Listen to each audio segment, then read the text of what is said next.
Texas A&M came in the Death Valley and they gave LSU 3 suplexes off the top rope. This was an absolute ass whooping. And it's disgraceful that LSU still is allowing Brian Kelly to coach this team. It's embarrassing that he was able to scold fans, call LSU fans spoiled, one of the most passionate fan bases in all of college football, for calling him out and calling this team out for not performing up to expectations. Coming into this season, LSU had one of the best rosters in college football. They returned Garrett Nussmeier, Whit Weeks, Harold Perkins, got a very good haul out of the transfer portal. The expectations was playoffs or bust. And we got a month left of the season, and LSU is eliminated from playoff contention. You got 3 losses. At this point, even if you win out, your chances of making it to the CFP are slim to none.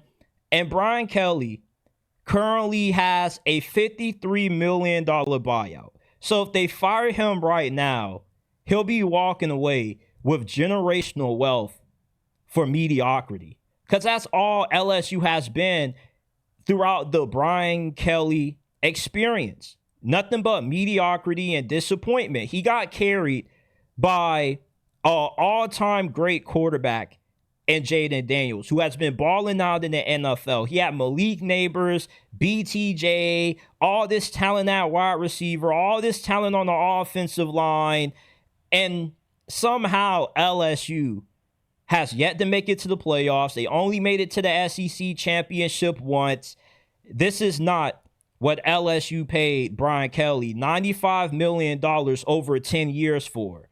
And it's embarrassing to watch LSU get drugged by Texas A&M and Brian Kelly. He's cussing out his assistant coaches. He's cussing out his offensive coordinator. He's cussing out his special teams coach. But yet, after every game in the press conference, what do you hear Brian Kelly say? This is on me. I have to coach better. I have to give these players answers. Brian Kelly, you don't have the answers because you don't know how to fix the problem. The problem is that LSU is not a well-coached football team. This is one of the most talented teams in all of college football. There was no difference between the talent that Texas A&M has and what LSU has. What the difference was is that Texas A&M was a better coached team. They were focused. They didn't have a bunch of miscommunication in the secondary. They didn't have a bunch of missed tackles like what you did on defense. Their quarterback actually looked really good, unlike Garrett Nussmeier, which Garrett Nussmeier was projected first-round pick before this season began. And every week you watch Garrett Nussmeier play, his draft stock plummets more and more, and it's not really his fault. I put everything that has went wrong with Garrett Nussmeier and LSU this year solely on the shoulders of Brian Kelly. When Brian Kelly got to LSU, he fired a strength and conditioning coach that was a part of 3 national championship winning LSU squads. And guess where that strength and conditioning coach is at right now? Texas A&M. And boy, they look like they had some really good strength and conditioning with the way they were just kicking your ass all night long. I was wondering if Texas A&M was going to put 100 on you. This is the second straight year in a row that Brian Kelly allowed a team in the primetime game in a nighttime environment in Death Valley, one of the best atmospheres in all of college football, to get stomped out like a bug. Last year, killing the board with Jalen Milroe at quarterback squashed you. And this go around is Texas A&M. If Brian Kelly still has access to LSU's facilities early Sunday morning, somebody in the front office of LSU has to go. Because there's no way that you can allow Brian Kelly to disrespect this fan base, call them spoiled. This is one of the most passionate fan bases in all of college football. And then a few weeks later, they pay their hard-earned money to watch embarrassment unfold. I'm shocked that LSU fans didn't boo the hell out of Brian Kelly when he was walking off the field. He should have been getting booed just as badly, if not worse, than how Penn State fans were booing James Franklin. And what's even stranger to me is how soft LSU's media has gone on Brian Kelly. Because if Brian Kelly was answering the Penn State's media, boy, he probably would have been crying after this post-game press conference. You know, I thought that Brian Kelly would have been able to get LSU at least to the college football playoffs this year. It's not like he's an awful coach. The issue is that he's a good program builder. He can rebuild your program up to being a 9-10 win team, but that's the peak. We've seen the peak of LSU football under Brian Kelly 2 years ago when they had Jaden Daniels at quarterback.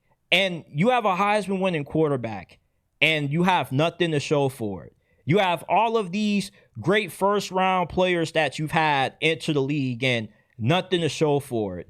And that's all I'm going to take away from the Brian Kelly LSU experience. Nothing. You have all this potential, all this talent, and you got nothing out of it. And that proves why just because a program has a bunch of money and top-notch facilities, it doesn't guarantee success. Just because you can throw money at any player that you want, all of the top assistant coaches, any of the best head coaching candidates out there, doesn't necessarily mean that it's going to pan out. You see, what Brian Kelly lacked was a connection to LSU. You know, it always felt like Brian Kelly was just trying to force himself to fit in with LSU.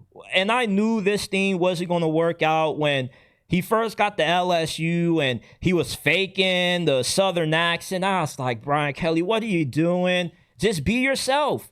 And when I look at Brian Kelly, I just see somebody that just is inauthentic.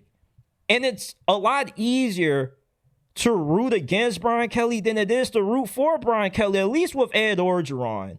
Despite how left things went after the 2019 National Championship squad, you still rooting for him. It was hard to root against Ed Orgeron. He was a very likable guy. The guy perfectly embodied everything that's great about Louisiana. Go Tigers. You know, it's like he had charisma. It's like you can get behind Ed Orgeron. Ed Orgeron's a coach that you would run through a brick wall for. Brian Kelly's the complete opposite. Brian Kelly is somebody that I personally, if I was Garrett Nussmeier or anybody else on that team, I would quit on him. The season's over for LSU. And you got Alabama coming up in a few weeks. And I can only imagine the atrocity that Kalen DeBoer is planning to commit on Brian Kelly and LSU, which is why they should just fire him now. Fire him so you can go into the bye week, you know, figure out who your assistant coach is going to be, and then come out of it, you know, feeling good about yourself. None of these players could be feeling good after this loss tonight. And it hurt me to see Garrett Nussmeier have to leave the game in the end. He gets benched for Michael Van Buren because, you know, he stayed at LSU. He waited his turn. He was very patient. He could have went elsewhere. He could have declared for the draft last year and possibly have been a late first-round pick, early second-round guy. And instead, he comes back for one more season because he wants to run it back. You give him that number 18, which is a jersey that only a handful of players have the ability to wear. And it just looks like the guy has just mentally checked out for a very good reason because Brian Kelly has failed him. Brian Kelly, after every game, he says that he didn't do a good job coaching this team. Yes, Brian Kelly, you're right about that. You felt your team, you felt these players, you felt your coaches, and yet all you want to do is cuss him out on the sidelines. You don't take no accountability during the game. You know, good leaders don't have to scream and cuss out the people that are under them to get the most out of them. You should be able to sit your assistants to the side and say, hey, these are the adjustments that we got to make. This is what we need to clean up. And you should be able to do it calmly. But when you're just scolding everybody, you look like an immature child. And Brian Kelly, that's what he's been at LSU, just an immature, spoiled child. I remember after the USC loss when he's pounding the table. I'm sick of it. Brian Kelly, we're sick of you. We're sick of you continuing to embarrass this great story program. No team should be able to walk into Death Valley and just give out the ass whooping that you just received tonight. It's embarrassing that LSU is paying generational wealth for this embarrassment as a head coach. Brian Kelly needs to pack his bags and get ready to coach at Tulsa, UAB, somewhere else, because he's not it for LSU. LSU will probably finish 9-3. They make it to a bowl game. They win the Pop-Tart Bowl, and they get 10 wins. But that's not what the expectation was. At LSU, the expectation is straightforward. Make it to the playoffs, compete for the SEC championship, compete for national titles. It's funny how Notre Dame upgraded with Marcus Freeman when Brian Kelly left. None of the players felt any kind of way about losing Brian Kelly. They were celebrating that Marcus Freeman got the opportunity to be the head coach.